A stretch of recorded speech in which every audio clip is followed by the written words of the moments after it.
Under what circumstances will the dive watch be locked? There are two conditions that will lock the dive watch and prevent you from entering the dive function. Firstly, when watch has been above the decompression ceiling for 3 minutes. The watch will still continue activity until you have finished the current diving activity.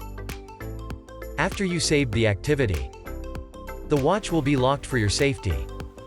Only after 24 hours will you be allowed to enter the dive app again.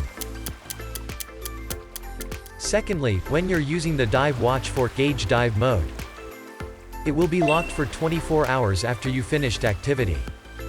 Because after the watch is in gauge dive mode, you can't know the gas you inhaled and the dive condition during gauge dive.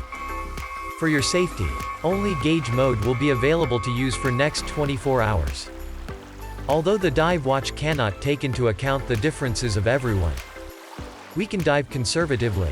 For more information on reducing the risk of decompression sickness, being a safe diver, and slowly ascending from every dive, for more help, please go to support.garmin.com.